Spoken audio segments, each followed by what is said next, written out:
Hello student, कैसे हैं आप। आज की इस वीडियो में हम कक्षा 12 के इतिहास विषय का एक इम्पॉर्टेंट प्रश्न याद करेंगे जो एग्जाम के लिए बहुत ही इम्पॉर्टेंट है। प्रश्न है, हड़प्पा सभ्यता के सामाजिक जीवन पर एक संक्षिप्त लेख लिखिए। उत्तर है, उत्खनन से प्राप्त सामग्री से हड़प्पाई लोगों की सामाजिक स्थिति, विशेषकर खान पान, वेशभूषा, आभूषण आदि के बारे में महत्वपूर्ण जानकारियां प्राप्त होती हैं, जिनका विवरण निम्नांकित है। पहला है सामाजिक संगठन। हड़प्पा सभ्यता से प्राप्त पुरातात्विक साक्ष्यों के आधार पर विद्वानों का मानना है कि हड़प्पाई समाज जातियों में विभाजित नहीं था। संभवतः उनका समाज विभिन्न श्रेणियों में विभाजित था।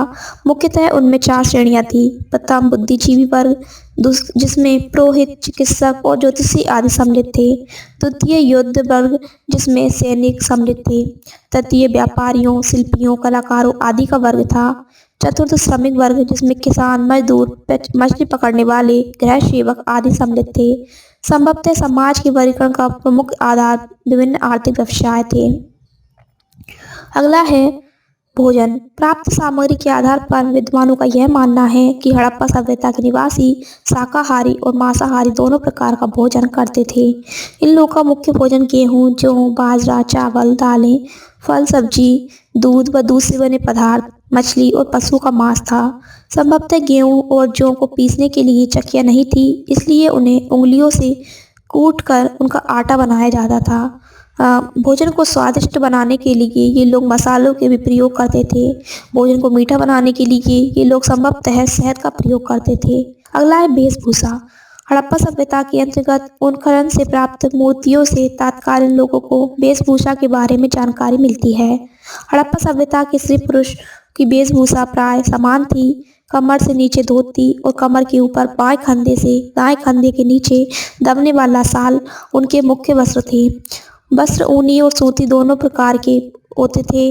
वस्त्र मिले हुए होते थे या नहीं यह स्पष्ट नहीं है, परंतु उत्खनन में प्राप्त शुरू से संकेत मिलता है कि यहाँ के लोग सिलाई करना जानते थे। अगला है प्रसाधन सामग्री, पर्व, आभूषण। हड़प्पा सभ्यता के लोग प्रसाधन एवं आभूषण प्रिय थे।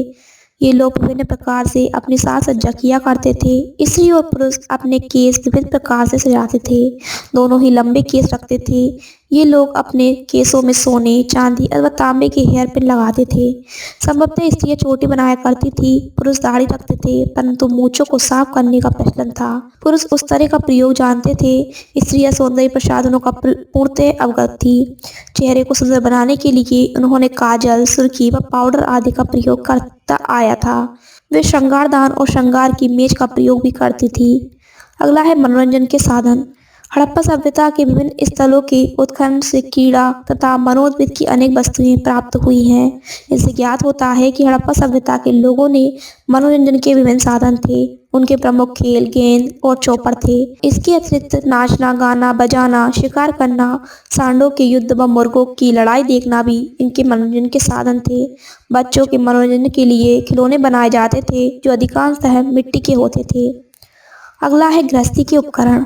उत्खनन से प्राप्त वस्तुओं से ज्ञात होता है कि हड़प्पा सभ्यता के लोग घरों में उपयोग आने वाली विविध वस्तुओं का प्रयोग करते थे, जो मिट्टी, पत्थर, हाथी दांत, तांब और कांच से बनाई जाती थी। दस्तारियां, कटोरे, घड़ी, सुराही, कगे, कुल्हाड़ी, विभिन्न बर्तन, लकड़ी की कुर्सियां, मोजे, चारपाई आदि विभिन्न वस्तुओं का प्रयोग किया जाता था। मिट्टी की वस्तुओं का पकाया जाता था और उन पर पॉलिश भी की जाती थी। अगला है औषधियाँ। उत्खनन से प्राप्त अवशेषों से ज्ञात होता है कि हड़प्पा सभ्यता के लोगों को मानवीय चिकित्सा का ज्ञान था। ये लोग शिलाजीत का प्रयोग जानते थे। कुछ पशुओं को हड्डियों तथा वृक्षों के पत्तों व छाला को औषधि के रूप में प्रयोग करना भी उन्हें आता था। इस तथ्य से ज्ञात होता है कि भारतीयों का आयुर्वेद का चिकित्सा ज्ञान हड़प्पा सभ्यता के काल से ही प्रारंभ होता था।